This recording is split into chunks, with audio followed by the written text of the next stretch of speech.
Bonjour à tous, bienvenue dans ma chaîne. Comprends le français. Mais vous n'avez plus à penser à vous abonner à ma chaîne YouTube de faire j'aime, de faire abonner et merci. Alors aujourd'hui, c'est la deuxième partie du texte Le curé qui mangea des mûres. Alors on s'est arrêté de cette partie écrire. Alors que le curé est dans le fossé et que la mule s'en est retournée au presbytère, un paysan vient à passer et demande au curé ce qui lui est arrivé. Ne voulant pas avouer sa gourmandise, le curé invente une explication. Le paysan peut croire en non ou non aux explications de curé. Oui, Alors, on va faire un petit rappel sur ce texte.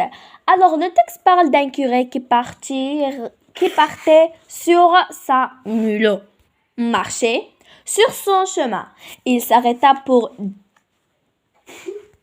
déguster de belles mûres, pour attraper les plus belles. Il décida de se mettre debout sur le dos de sa mule.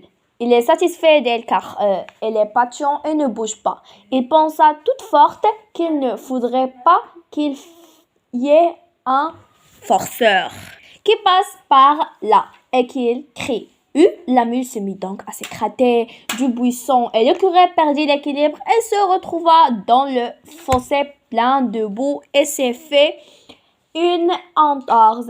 La mule a faim et retournée au presbytère sans attendre le curé. Les valets, le voyant revenir seul, partirent à la recherche du curé et le trouvèrent dans le fossé. Ce dernier leur expliqua qu'il s'était laissé tenter par la gourmandise. Sénégal ne dirait qu'il ne fallait jamais passer tout pot.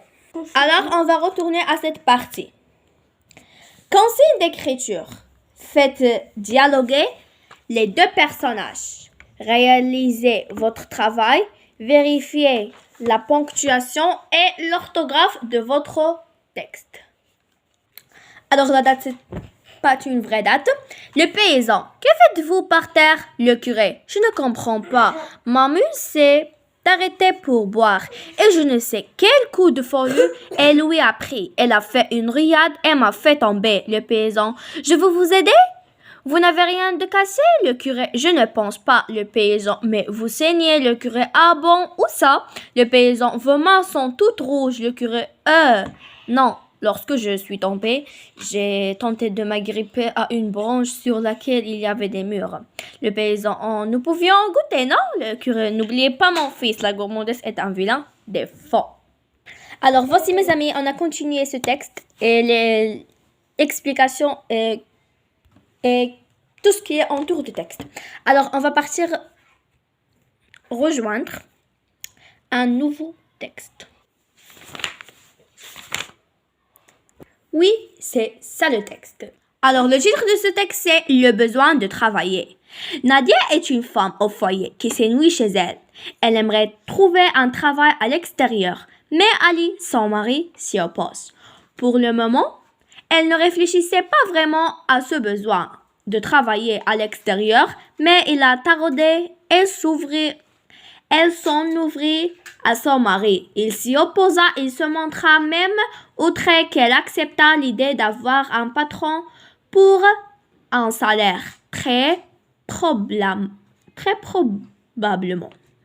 misérable.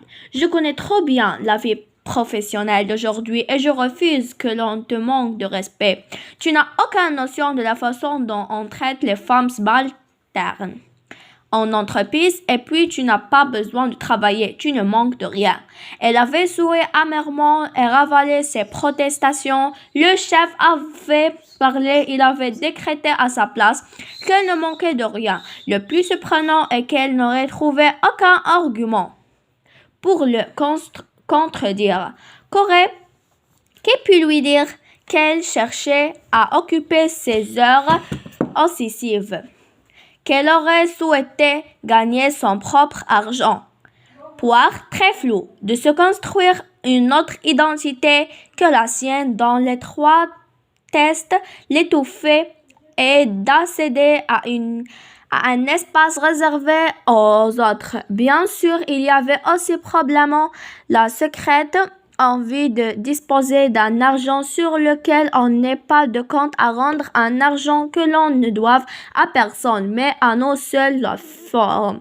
Et qu'elle put enfin échapper à l'incontournable nécessité d'aligner ces mots de dépendance.